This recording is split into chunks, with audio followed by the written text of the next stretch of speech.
Welcome to Native Yoga Toddcast. So happy you are here. My goal with this channel is to bring inspirational speakers to the mic in the field of yoga, massage, bodywork, and beyond. Follow us at Native Yoga and check us out at nativeyogacenter.com. All right, let's begin.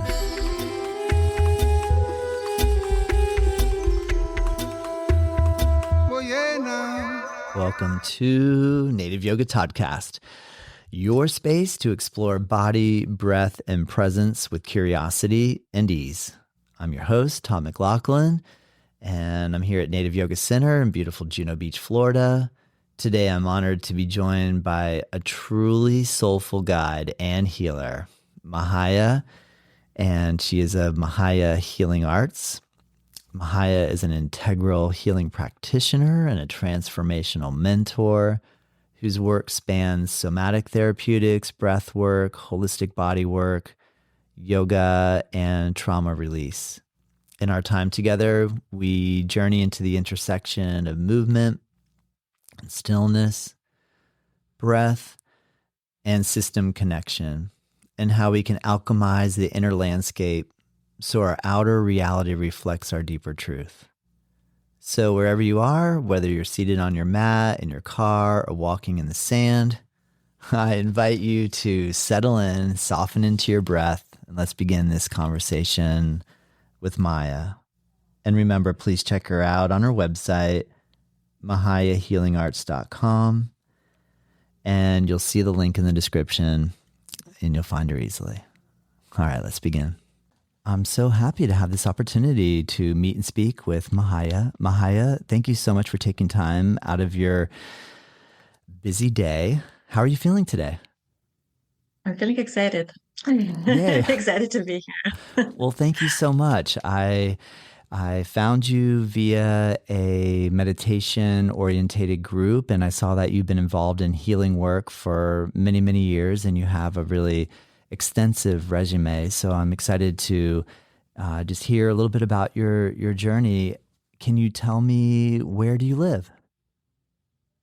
Right now, I am on Vancouver Island, Pacific, Canada. Nice. This has been my place for the last year. And before that, I've been traveling a lot around the world. Nice.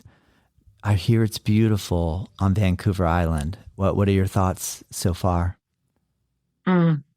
Well, I chose to be here. I lived in Ontario, Canada before, and then I traveled. I came back to Canada after 5 years of being away. And I wanted to be in a community where I resonate with people, where people are having the same values that I do in terms of connection with themselves, their truth, living their truth. Yes. Curiosity, openness to life. And it feels like there are more of those type of people here. It's like a bigger concentration. I find more people that are living a little bit differently than most of the world. So yeah. I'm really enjoying that. Amazing. Is it, I obviously it's quite a bit colder there. I'm curious what the temperature is there now. The time of the year is, today is October 29th in 2025. What is the weather like in October on Vancouver Island? Well, I wish it was warmer. All right. I definitely would trade with you right now. Oh, okay. Yeah, we're still hot here. We're waiting for our first cold front to come. Yeah.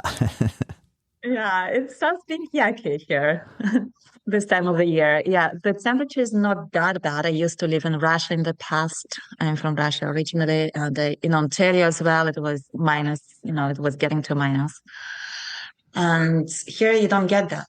You get maybe Celsius, 0 degrees, the worst. Yeah. But it gets dark. It's lots of rain. Gotcha. Nice. And it starts right now. Yeah, there are more and more rainy days. I've met people that were really into surfing that said the surf on Vancouver Island was amazing. What is your experience of going down to the beach there? I live on the boring side for surfing All right, of Vancouver Island. you're on the west side. There's a Gotcha. part that Or the faces east side, the mainland east that side. is quiet. Okay. Yeah. Yeah. Mhm. And if you want to get from Vancouver Island back to the mainland, are you taking a boat, a plane? What is the transportation like? Mostly ferries. That's the most affordable. You get onto the ferry. The ferries here are really good. Yeah. People who can afford, they can take a float plane. But yeah, that's not how most people travel. Gotcha. Gotcha. Very Mhm. cool. And from reading your bio, you've have experience with yoga and body work, and you've done a lot of training in that world. And then I Mhm. saw on your website that you offer something, and your website is mahayahealingarts.com, of which the link is in the description so people can find you easily. I saw that you do a type of healing modality called circling, and I wasn't really sure what that means. Can you tell me a little bit what that looks and feels like? Yeah, yeah, I kind of feel I want to start like why I got to that place after doing yoga and Yes, body please. work and all other Yes, please. therapies that I was involved in, how I even got to this new place right where I'm at right now. Is that okay? I would love that. Thank you. Sorry for jumping too far ahead too fast. I thank you. No, it's great. Um, yeah, I started with this whole exploration of healing and therapies since my 20s. I am 46 today, so it's been a while. And I started because but in Buddhist terms, I lived a life of suffering. There was a lot of suffering in my life. I felt miserable. I felt victimized by life. And yeah, I was unhappy in many, many aspects of my life, relationships, health, not knowing what I'm doing in life. And actually, the biggest misery for me was the relational. It's like I didn't feel the way I'm relating with others, my connections were nourishing me. It actually was very painful for me and triggered a lot of stuff in me. So all that made me to join a spiritual community, which I was a part of for 13 years, kind of like a non-life since I was 25, because Wow. I felt, okay, I just got to sit and meditate and I'll resolve this. I'll start being happy. So that's been my path. And it was really like I had a guru, I was dedicated. And at the same time, even in that community, which was really, really kind, I felt not belonging. I felt just all that same stuff that struggled before joining the path started to surface for me. And I did not know how to work with it. I was the feelings of anger, of not feeling understood, of not feeling connected. And I got to the place where I actually got really sick. I was serving. I lived in the center where I meditated with everyone, lived with everyone, worked like karma yoga, we call it, service. And I didn't feel fulfilled. And I got really, really sick to the extent where I was almost not functioning. And at that point, I realized that I'm missing on something that I'm not doing here, something I'm really missing. My turning point was where I recognized, okay, it's not all black and white. Because I was really this health freak, like meditation resolves everything. I was a vegan. Like everything had to be only natural. I wasn't recognizing modern medicine, pharmaceuticals. And at that point, I was like, well, I'm not making it. I might die if I don't go to a doctor Wow. Yeah. and take that sleeping pill because I actually like had a severe insomnia. Like I was so sleep deprived, Yeah. like severely sleep deprived that like my brain wasn't functioning. Wow. I didn't have coordination. Yeah, it was really, really difficult. So it started by just like, okay, maybe it doesn't have to be everything black and white. And now it's a question of survival. And let me look at that. So that was my turnaround from, okay, spirituality, meditation, healthy living, there's also everything to like, let me ask deeper questions here. Yeah. Understood. That makes sense. Do you find that that's a common thing that happens for folks that are recovering from trauma and or a life of extreme challenge, is that we tend to then think I'm going to fix it by being perfect, and then we find what the perfect boxes are, like you mentioned, like vegan, meditation, spiritual life, live on an ashram, have a guru, but there's more to it than that.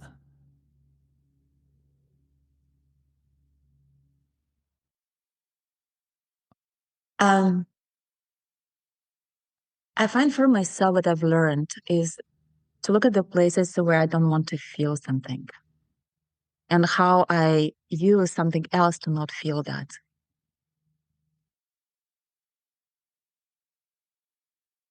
So for me, there was a lot of emotional pain that I wasn't facing in myself. And I used spirituality to kind of like say like, oh, okay, it's all love and light. It's all beautiful. Let's just meditate on the heart. It's all going to be good. Let me just do what others are saying to do. It works. They're like, look at them. They look amazing. I want to look the way they are, full of light. Let me do exactly what they are doing, and it's going to be all good. And doing that, and it's okay. I feel like it's okay to try different things and see what works. But I was doing that and ignoring what was actually happening to me in my body Mm. and how I was feeling, which I felt didn't feel happy. I didn't feel fulfilled. So ignoring things and sticking to one thing that's kind of like supposed to work, that's my mind thinks because that's what I read in books, that did not work. Yes. So what I've learned that I need to actually listen to my body, to listen to actually like, okay, am I happy? Like, am I happy? What do you feel? What's happening? And like, okay, and then what is missing? So when I started getting just a bit stronger, like I started taking that sleeping pill and sleeping just a bit better, and my brain started functioning again. The first question I asked myself, am I happy? Because it can be just survival. Okay, I just want to heal and feel better in my body and sleep better. But like, I need to be passionate. Why do I live? What is here for me? What nourishes me? What does it to me? And I knew that I always liked to go to yoga classes. Whenever I would go to a yoga class, I would feel better. And when I asked myself, like, what is it that I actually love doing? I'm like, well, at least I know I feel better in yoga classes. I kind of love yoga. So I thought like, okay, I'm going to go and train to be a yoga teacher. And that's how my path started. I Yes. went and I trained to be a yoga teacher. And that was the first place where I felt like, oh my gosh, I'm actually feeling happy here. There's like a sense of connection. And I read that you did that in India, I believe. Was it in Rishikesh? No, I did it in Canada. I wasn't strong enough to travel at that time. Oh, my It apologies. was not too Yeah. far from my home, but I went into the mountains. It's Shivananda ashram Oh, that's and awesome. immersed myself in a month living there and doing that training with him. Nice. Yeah, Is yeah. So and th- that was the was this first. Mhm. Mahaya, was this after you had lived in the intentional community for 13 years, or was this before? It was during that period. It was just when I Gotcha. started getting better. Yeah. Now I see. Um, I was still part of my original community with that specific guru. And I went and did my own thing, which wasn't looked well at because you're Mm, supposed to do just one thing dedicated to one path. So that started my journey of coming out from that specific community because I started doing my own thing yes. that's they're not doing. Hmm. That's an interesting thing, isn't it? When you realize you have to do something different and you start getting pushback, that almost gives you the sign, even though it's so difficult, because it'll feel like, am I doing the right thing? But it almost is a red flag to say, yes, yes, I am, if I'm taking care of myself. Yeah, yeah, yeah. Thank you for seeing that because it was a big thing for me at that time because that community was everything I had. That was my whole life. And starting to do my own thing that's not approved was taking myself out from that place of belonging that was still a little bit there. I mean, it was like that was all I had. And yeah, it was a big step of just like, okay, this is not anymore about belonging, but like, okay, I actually need to find a way to stay alive. It was like a question of really death and life at that point, in starting to check into my truth and what's really, really true for me, what feels good for me. Yes. Nice. Do you feel like you have what type of realizations have you had since that point that then brought you to explore different healing modalities? Mm-hmm. Yeah. Yeah. Um,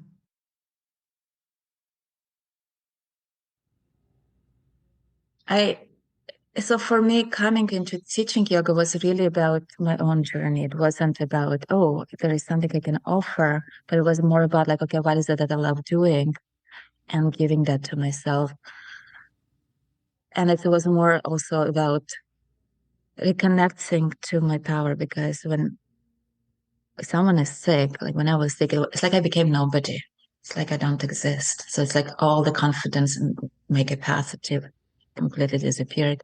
So it was a way of, who I matter. Another and make an impact, just kind of giving myself that experience. And it looks like I became quite a good yoga teacher because of this. I feel what was really working there. And in body work, I played in body work much, much earlier, and it was always part of my life. In body work, it was this capacity to come into presence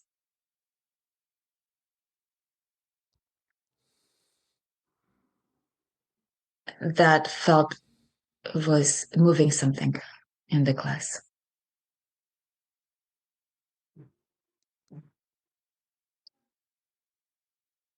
And this capacity of coming into presence started transferring into all the other modalities that I started moving into after the yoga. And I would say that right now it's still the foundation of everything that I'm doing.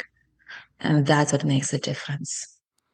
It's not the modality, it's not the therapy, but it's that the person that I'm in contact with and sharing this space with, they're being impacted, they're becoming a bit more present in their own bodies, finding a deeper breath.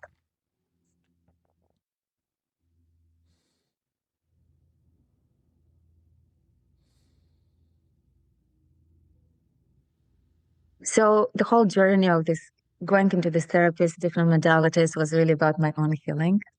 And the way it impacts others is just a little bit of a byproduct of that Yeah. in my experience. So when I went to yoga, I realized, oh, people are crying in my classes. And I know, like, when I learn about yoga also, oh, it's like brings up the emotional material they're able to feel. However, for myself, I did not have that experience. Like, okay, I feel the stretch, but like, I don't feel any emotions. I don't know. Nothing is happening for me. So I saw that something is missing for me personally. And I was searching for a modality that would help me to feel. Because I knew my healing is like, it's opening up to like, what actually am I not feeling right now? Yeah. Where am I blocked? And I read a book by Anodea Judith, who is a known yoga teacher who combines bioenergetics with yoga. It's two things, bioenergetics and yoga. And she wrote this book on chakras, where when she talks about the first chakra, she says that one of the most potent ways to heal, to resolve the issues of the first chakra is breath work, and specifically conscious connected breath work. So that kind of like was it. Oh, what is that? I don't know what it is. Where is it offered? So I found this holotropic breathwork in the next city from mine. And maybe for a year, I was taking a bus. I did not have a car at that time. I was taking a bus, booking Airbnb to go to that holotropic day once a month to do my own healing.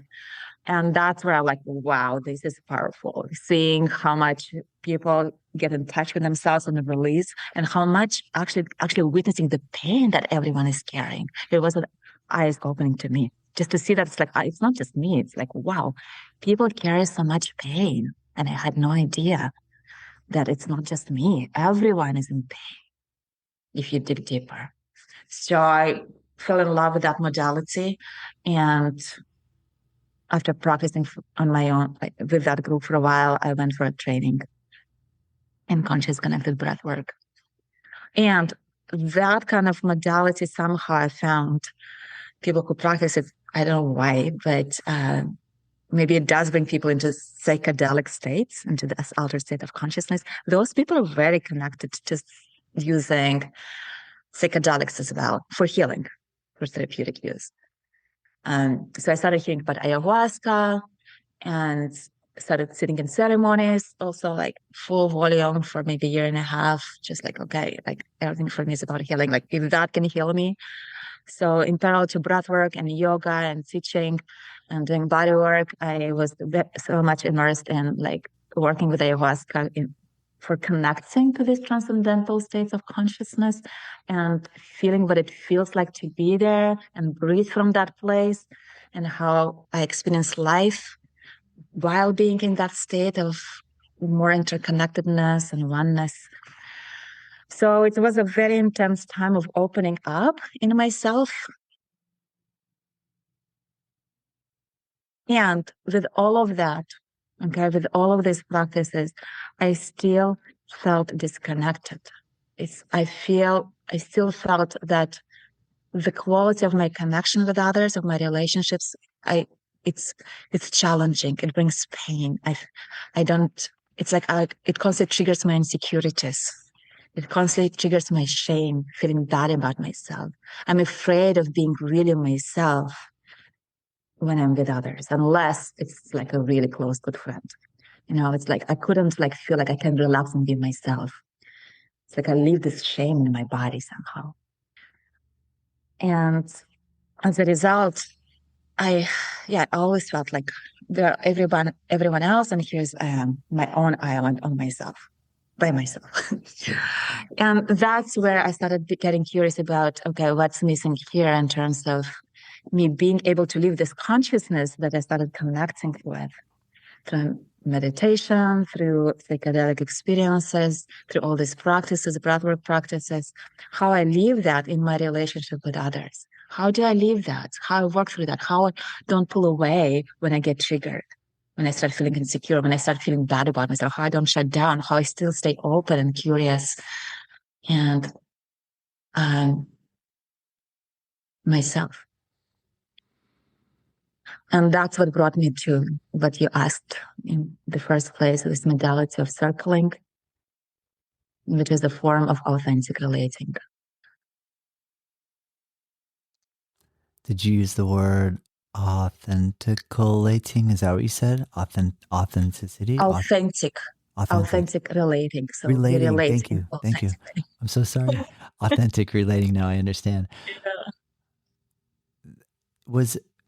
Well, I mean, everything you just told me, and then for you being willing to come on here and speak with me would indicate to me that you've turned quite a big corner, because if you said you had a hard time relating with people and or felt like you were on an island and maybe not even knowing that other people feel pain and feeling very isolated in that experience, to share that publicly, in my opinion, takes quite a bit of work. So would you agree with me? Do you feel like to be able to do what we're doing right now is kind of a big deal in a way? Well, for me, it's just like celebration, like 6 years ago, before I connected with this modality of circling, I probably would be super scared and would be hardly able to talk because I would be so nervous. And now I don't have that experience. I'm excited. I'm like, I want to share. I'm very comfortable being myself. Nice. I'm very relaxed in my own skin. It's like I have a sense of ease being who I am and sharing of who I am. Amazing. That's cool.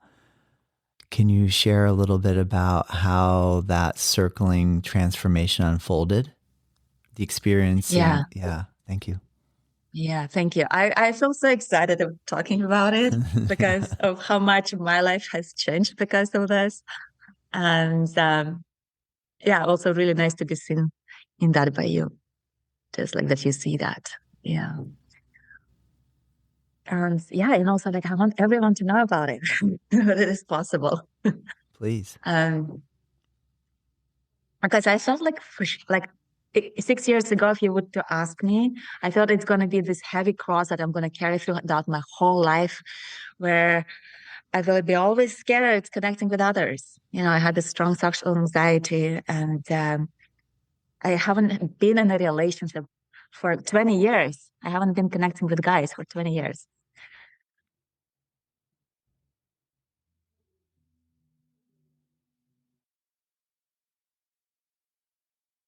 So I felt, this is going to be part of my life. That's how I am. That's who I am. And it was really amazing that through the yoga community, I was finding people that I could connect in a safe way one-on-one that felt good. And I'm happy for that. Um,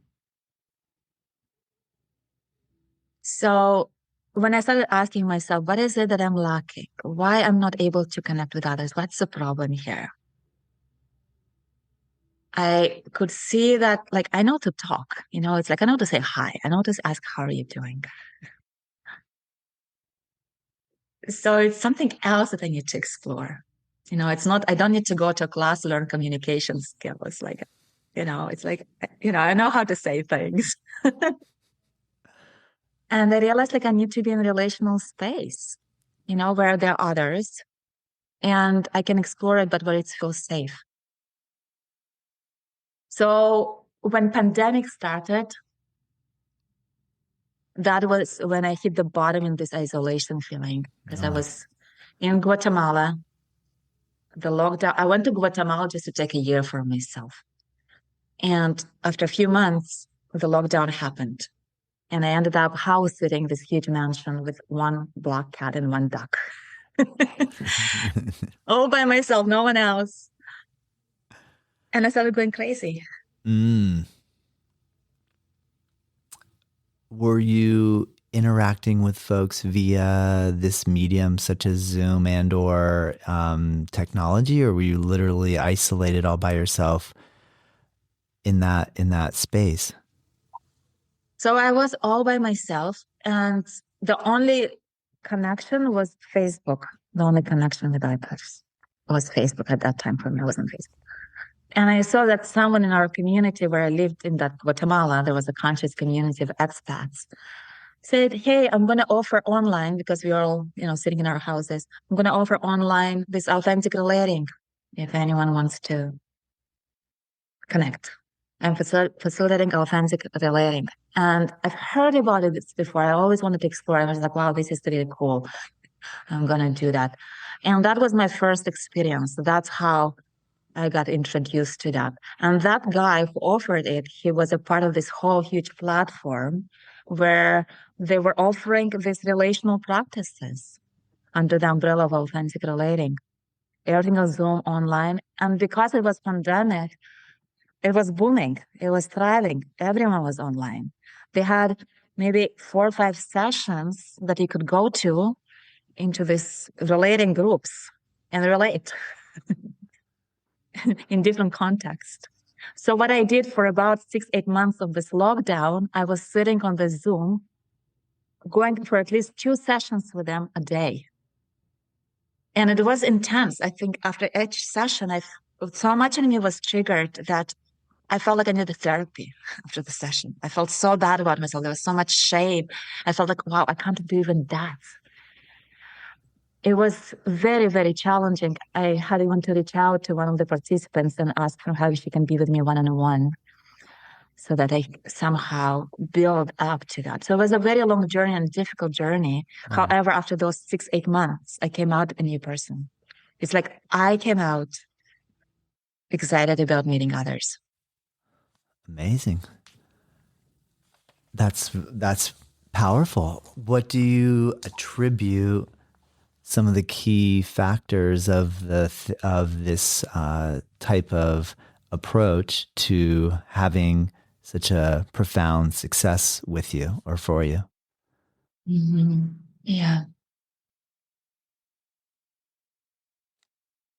So what we do in this practice, specifically, it's called circling. Yeah, it's the form of authentic relating. Authentic relating has many different types of how you can engage in this way of being with others.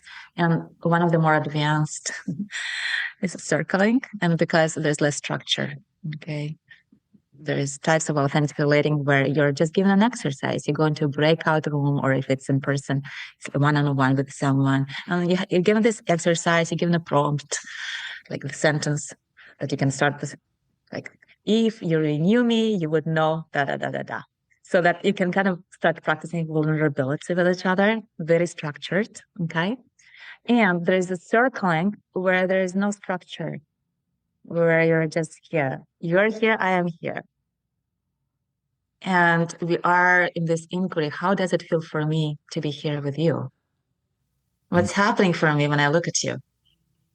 And maybe without even words being spoken, like just sitting in a circle with a group and just trying to feel that without necessarily having to have to verbalize it. It's fascinating. Mm-hmm. It's interesting. Yeah.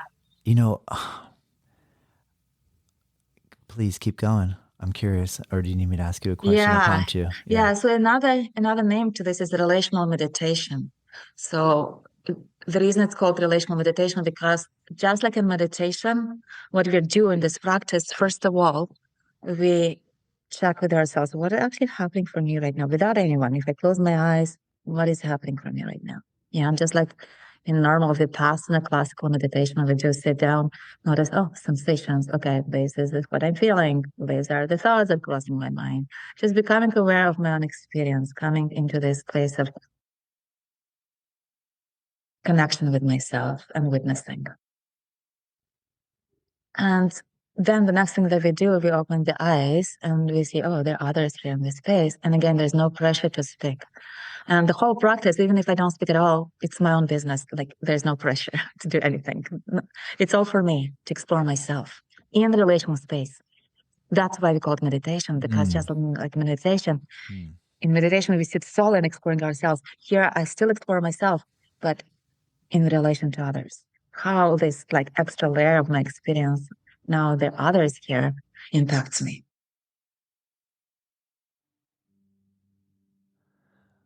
What would you feel? What did you start to feel in the beginning after doing the personal check-in experience in relation to your meditation practice, opening your eyes, seeing there's other people there? Is that something that could trigger discomfort for you to just be like, oh my gosh, there's people here, or like what is that?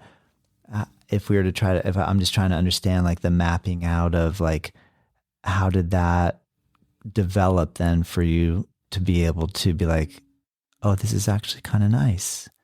It's nice to be around people. I like this. This is cool. Versus the triggering of like, oh, what am I going to say? How are they going to relate? What if they don't like me? All this type of stuff that might go on in our heads. Where do you feel like there was a specific catalyst that then got that to change? Or do you feel like just that the process of being facilitated in this way, that's how the change happens? Yeah, thank you for that question. Yeah. So for myself, even with my eyes closed, I was noticing, just knowing that there are others here, my mind was occupied with them. And how am I going to be here? It's like there was already worrying how I'm going to be here. What others think about me. Like that was there. What was my mind busy with? Yeah, rather than being able to let them go and just like, how is my breath? It's like I was so occupied about how I'm being perceived by others and worrying about how I'm going to be perceived. And then opening my eyes, I did feel like, oh, there's anxiety in my body.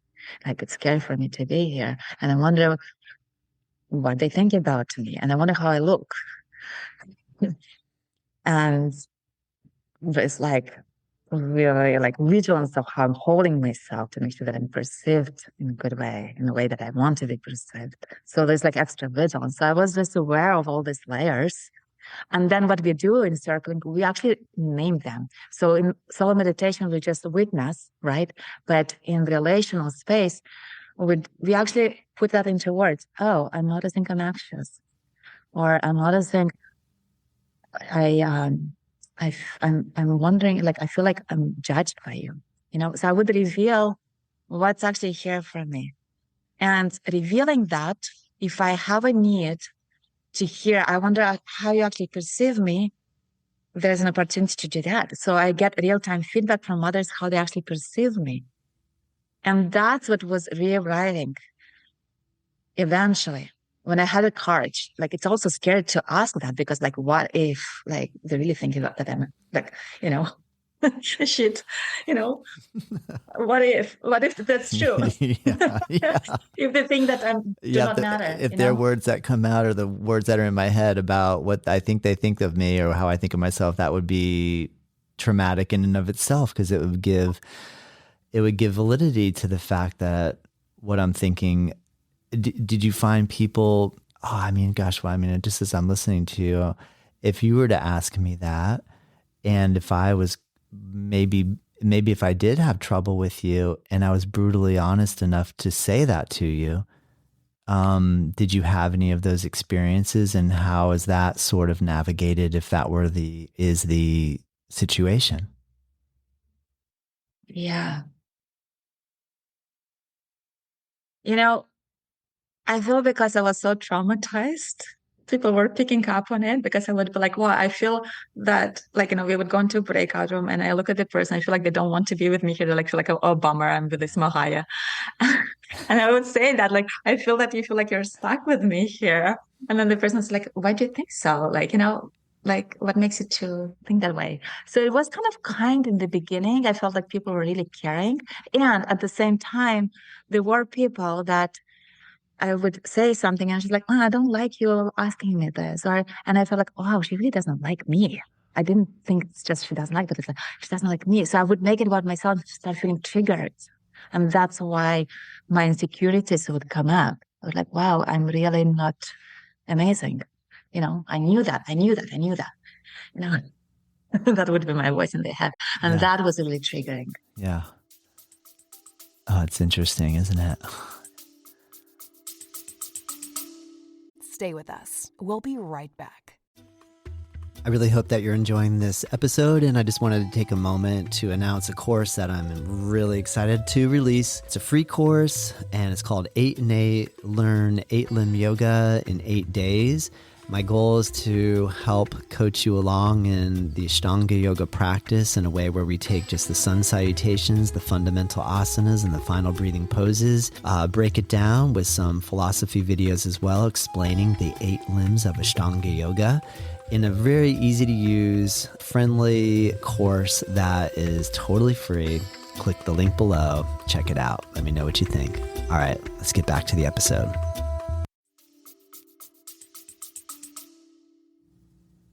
Yeah. And now, as I am more connected to my power, like in these last few years, and more bold, there are definitely people that actually might not might be triggered by me and not like me, not like my boldness or too muchness, you know, and they would say that they actually don't like me.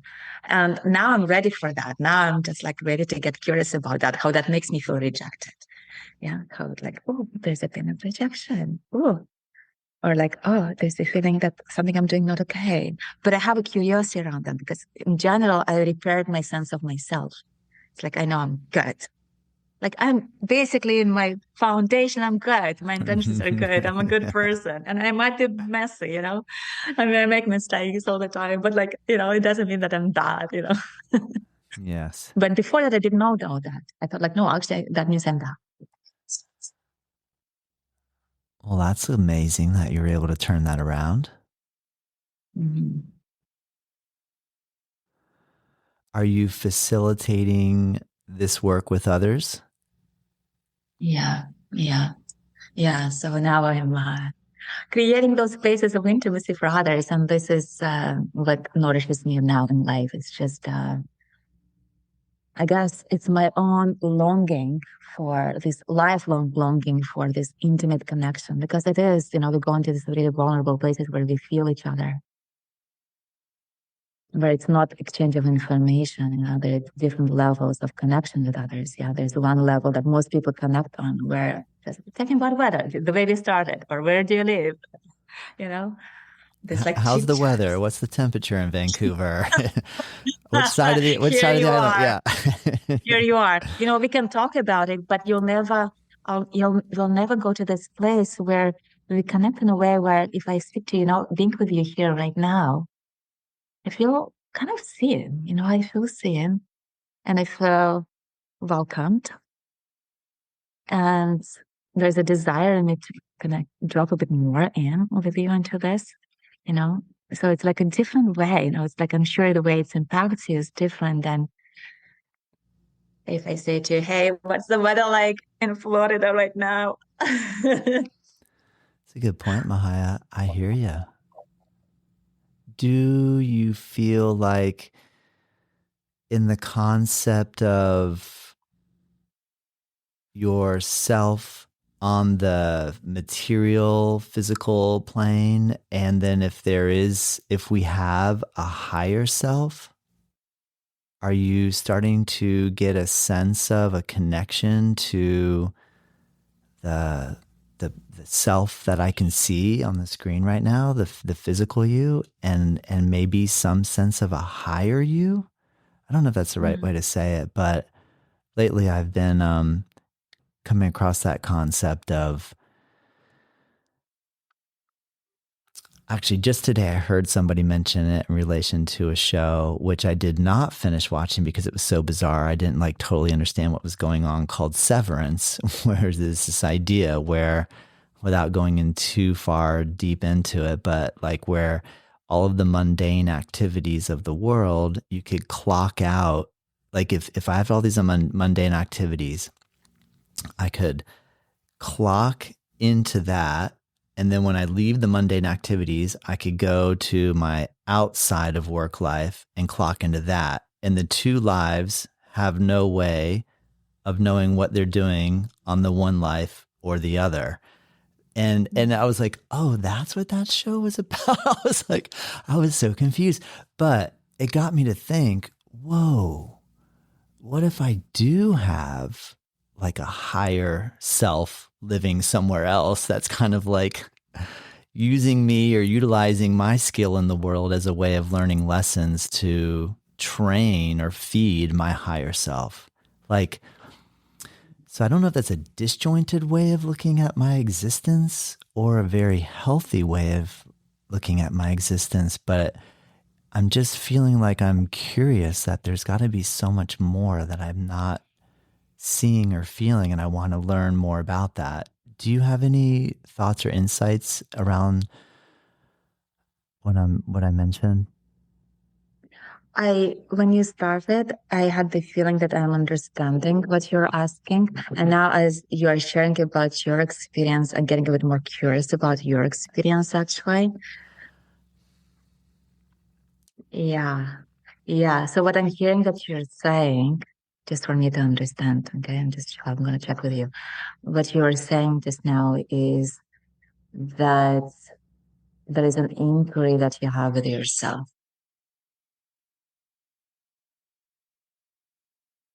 Is there something more there that's actually like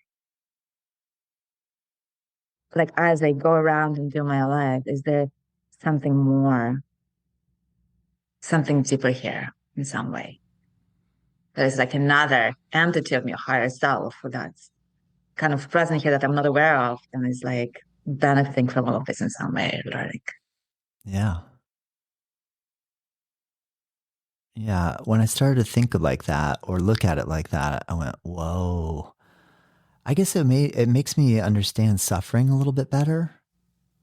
mm-hmm. Like to be able to feel pain and say, oh, this is really hard, but there's got to be some learning lesson that I'm getting out of this that's for the benefit of something, versus what did I do?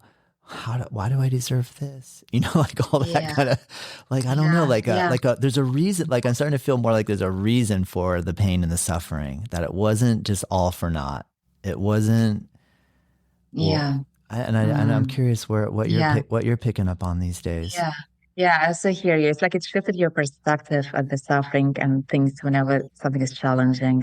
You started seeing it in a new way, relating to that in a new way. Yeah.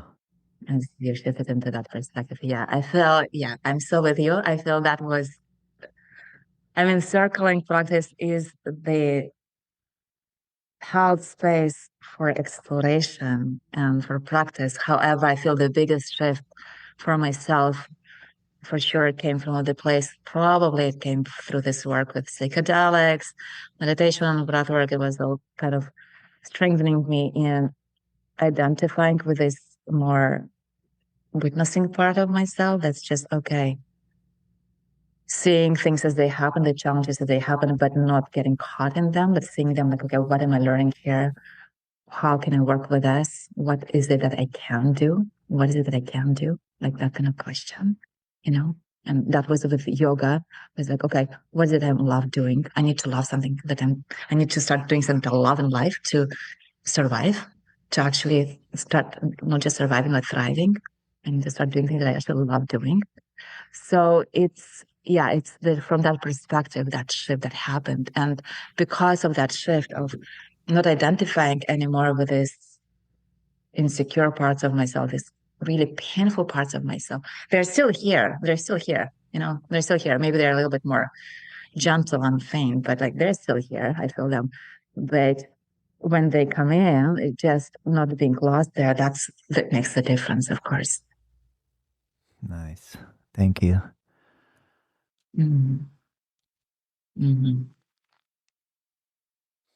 Very cool. Do you have a daily practice of something like, obviously do you still practice yoga?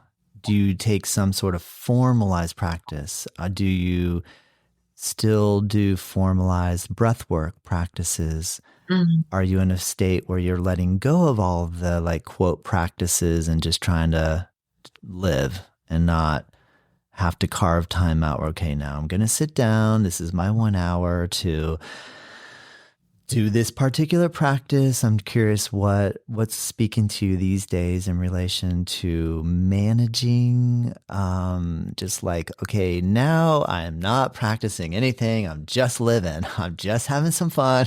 Or what does it look like for you right now or these days? Yeah, yeah. I see, for myself, I feel I cannot go without practice even one day because of the way my mind works. It's like I need to clear it out every day. I need to come back to sanity every day. And for myself, it's in the morning. Yeah, it's when I wake up, I at least for an hour, I have to say, at least for an hour, and sometimes longer. I really give myself lots of spaciousness in the mornings. At least for an hour, I would do this conscious connected breath work. This is my very working with myself, just starting to basically paying attention to my breath. That's all it is. If people know about this conscious connected type of breath work, sometimes it can be quite intense. I don't do that. For me, I just pay attention to like, oh, I'm actually breathing. And I just keep coming back to that. And whatever confusions that I have from the day before start coming into me because there are these questions. And whenever I start connecting to it, I would call it like more like this presence of conscious, just what's really here. All the inquiries there, right in front of me. And as I allow them to be here, I start seeing the answers, also the insights, the right way of seeing things, the way that the higher conscious, the higher version of myself would experience it and look at it, the more sane perspective. And then I do make sure that as I transition into the day from my practice, I carry this spaciousness and this presence with me as much as possible into the way I come out of my bed, into the way I go into my maybe movement practice, whatever that practice is on that day, into making my breakfast. I'm also very fortunate that all my work now, I do one-on-one work with clients somatic therapist, like a somatic therapist. And the circling practice, it's all based on presence. So it's even the work that I do, I for the work need to be in this space. So I'm very fortunate in that way that most of my day is saturated with That's cool. Can the you connection, the deeper connection. That's actually a really cool point, because can you talk a little bit about, let me back up. Maybe if I'm working in a job that I meditate, and then I go about a really busy day and I do my job and all that sort of stuff. And then I get that 1 hour to meditate in the morning. And what you just said to me sounds like you're able to turn your work into an extension of your awareness practice. And your awareness practice is an extension of your interacting with your client's practice. And and I appreciate that you use the terminology that I'm very fortunate, because I would agree with you. And I feel similarly, I feel very fortunate that my day to day is, well, it has a lot of stress in it too, but it has moments where I can apply what I love and appreciate into my work and vice versa. Can you talk a little bit about what that's like for you, and how long it's taken you to get to this point?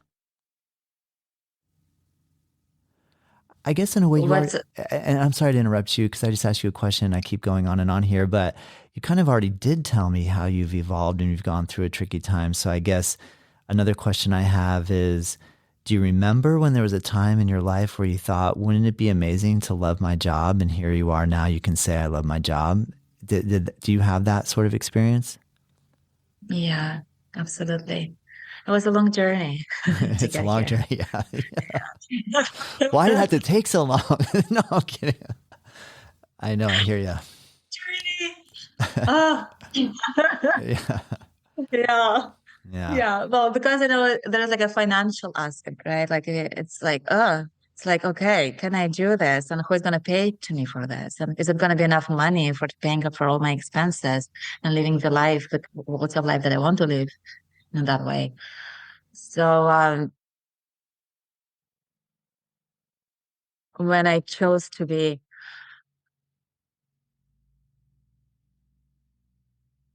I guess I always in some way worked in something that's still unconnected. Like I was a body worker and I worked in this big spa. It was a full time and it was a good income that I was making at that time with doing that, and stable, like I'm employed. It's always, I'm going to always have clients. I don't need to promote myself. I don't need to worry about the clients. So when I went to this teaching yoga and having my own private work with body work, just doing on my own, my own space, I held on to that spa job for quite a while. And it took me going away for a month of just immersing myself in this yoga community where I did my yoga teacher training. I went for doing just karma yoga, just a month of fun, where I felt like, you know what, I cannot come back to my work. It doesn't feel aligned anymore. And actually, as I'm speaking now, I'm noticing my battery is going down. I'm gonna just move a bit to connect, to You're plug good. it to No problem. the outlet so I don't lose you. Don't worry. So Don't worry. If you do, it's no problem.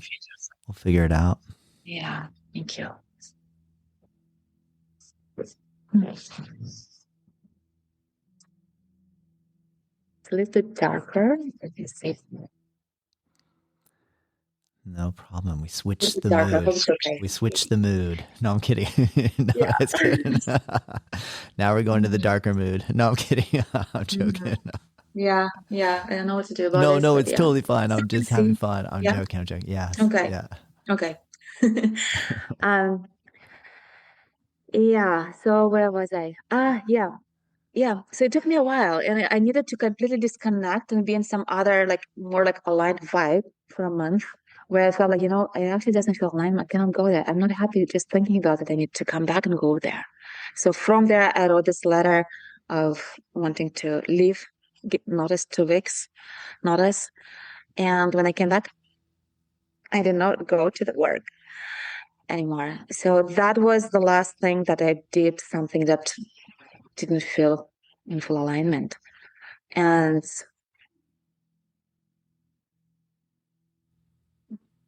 And maybe now it's 10 years since then. Nice. Mm-hmm. Yeah. It worked. You figured It out how to worked. make it work. Yeah.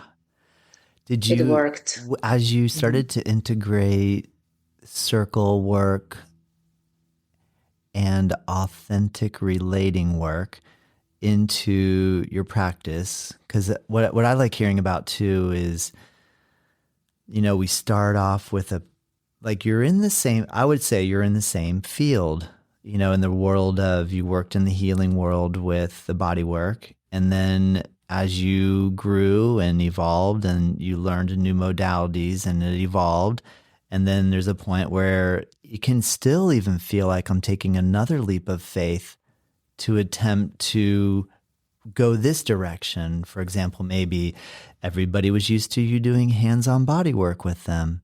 And now all of a sudden you're saying, well, look, that works really well, but I'm finding incredible results from this other type of work. And some people will jump on board and some people won't. And sometimes even that's challenging. So was there a little bit of that as you transitioned over to facilitating more of the authentic relating work? Or do you feel like it was a pretty smooth, seamless experience? Yeah. I was still working with body work and teaching yoga and facilitating breath work when I started being really passionate about circling and what it can give to others. And for me, my major income was from what I was already doing and I had the clients in, and circling was more just, oh, this is like, I don't need to be paid for that. It would be nice to be paid for, but I couldn't believe that someone will pay to me for that. But it's just like, it's for my own nourishment. So I started to do it from just pure place of giving, just because I enjoy that, because it just feels good. Yeah. So that's how it started. And that's how I was getting better at holding those spaces myself without feeling that pressure of needing to perform. Yeah. Cool. Very nice. However, it changed because for the past year and a half, coming back to Canada, my lifestyle is even more nomadic than it was when I was traveling. Like I'm just like moving a lot. So so in this year and a half, I've been focusing into actually support myself by facilitating those spaces and doing this psychosomatic work with others in one-on-one, which is all online, very different from what I used to do, which was in person. So that was the whole new journey for me of learning all that it takes. Nice. So cool, Mahaya. I really appreciate you sharing this with us. I find it so fascinating. I love hearing how you evolved in your journey. Can you, as I'm attempting to turn, because I know we scheduled an hour and I want to be respectful of your time, as we're kind of like starting to turn that corner toward like, uh-oh, it's already been an hour. I can't believe it. Can you give us a little bit of advice, myself and the listener, if we explore meditation and close our eyes and can you give us a little bit of advice or maybe some insight into a way of listening and being open and receptive to the things we see, the scenarios that are playing in our head, and then maybe the questions we have: is this real? Is this not? How much of this is my imagination? How much of it is true insight? Can you give us a little bit of a tool to navigate that, if that's occurring for myself? It is occurring for myself and for others. Mm-hmm. Just want to check with you again to make sure I understand your question. Please. So you're saying the experience that you're having with the meditation is like you would have a certain experience, and for you personally, you would like question like, okay, how much of that is real and how much of that is not? Is that? Yeah. Like asking questions. Like while I'm in meditation, I'll ask questions and I'll receive some sort of insight. And then later on, I might look back on it and go, I'll just really investigate it. Like, is that just me and my unprocessed traumatic experiences coming out in some sort of weird imagination thing? Or am I really getting clarity on some of the stuff that was unclear for me? You know, and just, I guess I'm always just trying to navigate and just watch it, not take it too seriously, but at the same time, sometimes I'm amazed and I'm like, whoa, maybe that's really giving me some clear insight into that. So I guess I'm curious if you're having that as well, and if when that does come up for you, if it does, what is your process of navigating and going through it? Yeah, I love the question so much, and like how many nuances there, with the answers that we receive in meditation, and how to take and what to act on, and what's real, what's not real. I love that inquiry. What I'm learning for myself, I'm learning that my mind can just, it can go anywhere, depending on my desires and my fears, and can produce anything that will match that. And for me, to check what's real, what is it that I actually is of value, not real, but like what is of value for me for where I want to be in life. I need to kind of like check it against that. It's like, it's more like when I am here and check with myself, what are my true values? Where do I want to be in life? And whatever I received there, is it in alignment with that? Or is it an expression of fear? And if it is an expression of fear, then it actually helps me. It shows me where I am holding back or being blocked from expanding into that place where I want to be.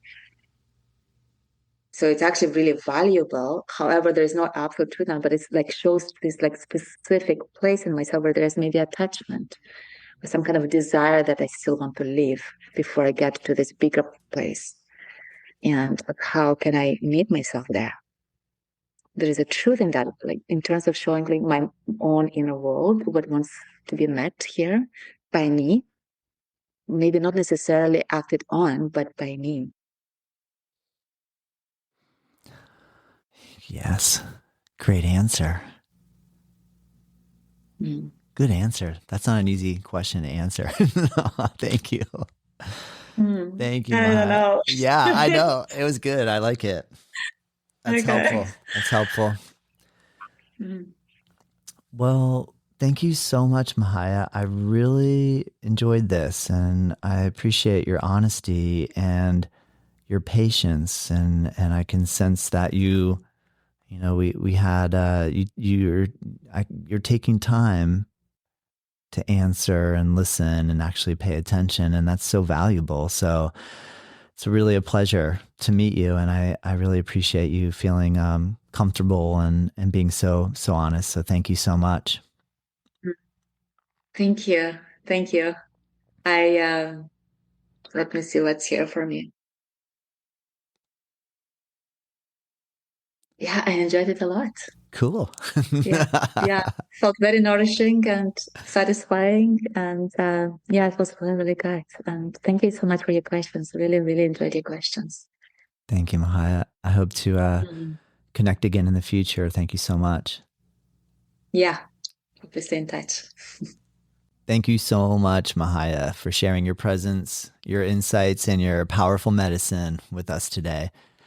And thank you to each of you listening for showing up and for giving yourself this time and space, and for deepening your connection with your body, breath, and authenticity. If this episode resonates with you, I encourage you to visit Mahaya's website at mahayahealingarts.com, and you can learn more about her offerings. If you enjoyed today's show, please hit the subscribe, leave a review, share the episode with someone who might benefit. And if you'd like to support our work at Native Yoga Center, stay tuned for more episodes, more conversations, and more guides to help you live fully, serve deeply, and arrive home to your deepest self. Until next time, I'm Tom McLaughlin. Thanks for being here. Be well, breathe deeply, and keep unfolding your truth.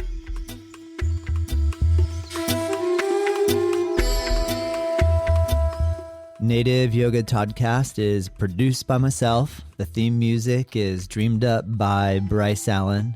If you like this show, let me know. If there's room for improvement, I want to hear that too. We are curious to know what you think and what you want more of, what I can improve. And if you have ideas for future guests or topics, please send us your thoughts to info@Native Yoga Center. You can find us at nativeyogacenter.com. And hey, if you did like this episode, share it with your friends, rate it and review, and join us next time.